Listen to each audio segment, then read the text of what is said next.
Yellow. All right, guys, so today I am going to be using some contact paper that I picked up from the thrift store I want to say probably like a year ago. But here is the state of the plant stand that I'm going to be redoing. It's really old. I believe I got this plant stand from like my mom or something like that years ago. But anyways, it's black, it's chipped, the wood is kind of broken, as you can see, and I'm just cleaning it off here really well, just with some Windex. If you see me looking ahead and to the side, my son is asleep, and I was just watching him on the monitor, so just making sure that I wasn't making too much noise to wake him up. So I'm just cleaning this thing down really well, and you will see that there he is right there. I definitely messed up a couple of times, but it's okay. So here's the contact paper. It's like a white marble, faux marble type. And I just used this really cheap plastic putty knife that I got from a Home Depot a while ago as well. So there was this piece of, thick tape that was on it to keep the roll together. And I was trying to break the tape without, wasting any of the paper. So that's what I was struggling to do here. But I'm just measuring out how much I'm going to need and try to measure that pretty well without, wasting any. And I just used the bottle to hold it down because obviously it was really curly. So this first piece, I noticed when I laid it out on the top, it had that, you can see that the part of the marble was broken because of where the tape was. So I decided not to use that piece. And it was kind of a struggle getting the actual paper to lift off, but I eventually got it.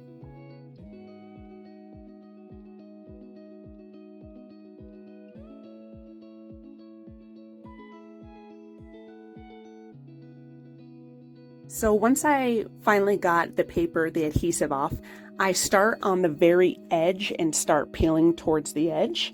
And I, went along with that scraper and started scraping. And as you guys will see here in a second, I totally cut this paper too daggone short. I was like, son of a...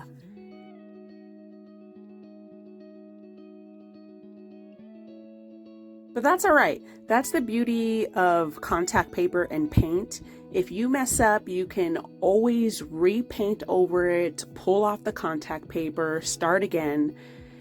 Paint and contact paper are probably like my favorite things to do as far as DIY goes, because like I said, if you mess up, you can always repaint over it or redo it again. And I often go through phases like that. I'll paint something and then, a few months later or years later or whatever it is, I'll be like, I want to switch it up. So, you can always switch it up whenever you want to.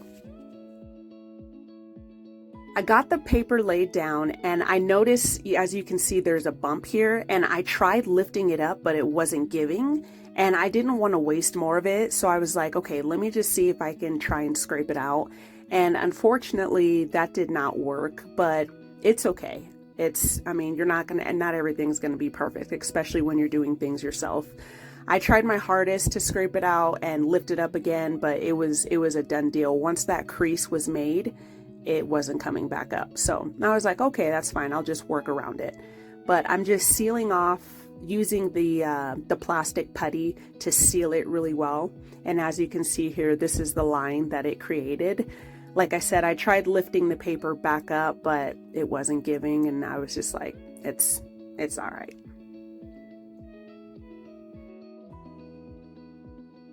So once I went ahead and laid the paper down and got the top as smooth as I could get it, the hardest part were the creases and the corners for sure.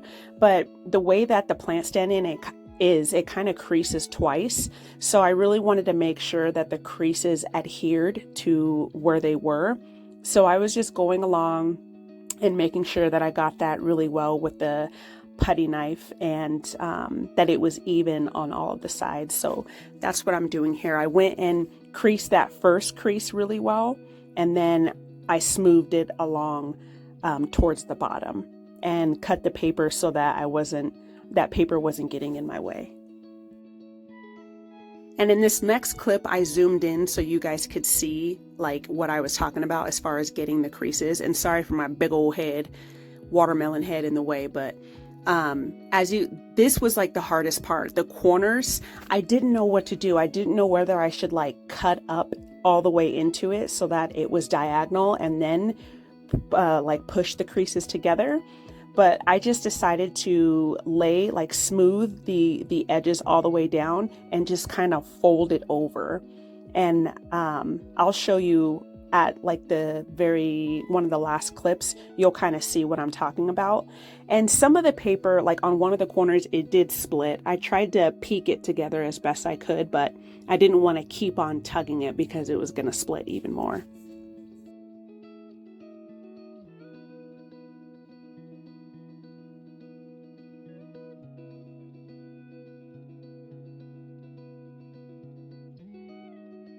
I really wanted to make sure that I smoothed the edges all the way to the bottom because I didn't want to make the same mistake I did in the beginning and cut it too short. So once I really smoothed it all the way out, I went along all of them and made sure that the contact paper made contact all the way underneath the stand.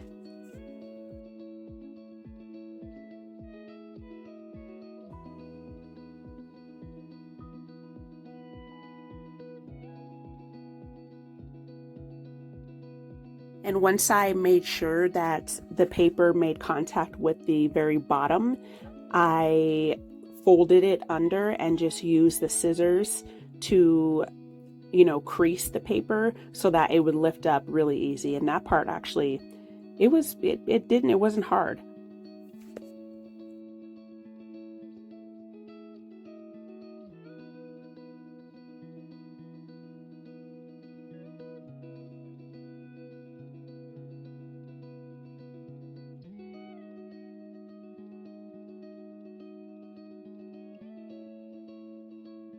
And like I said, the corners were definitely the hardest part, just getting the peaks right. You'll see that, it's kind of folded over on top of each other, but there really was no other way. I mean, it was inevitable. It was going to be kind of creasy like that because I don't know how else I could have done it.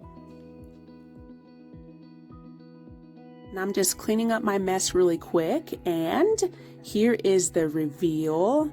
I think it came out pretty nice.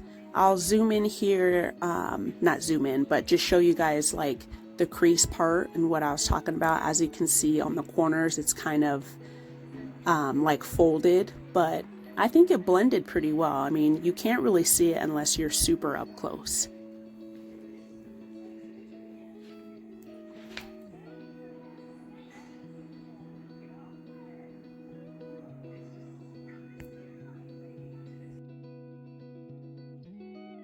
And here is some before and after action for you.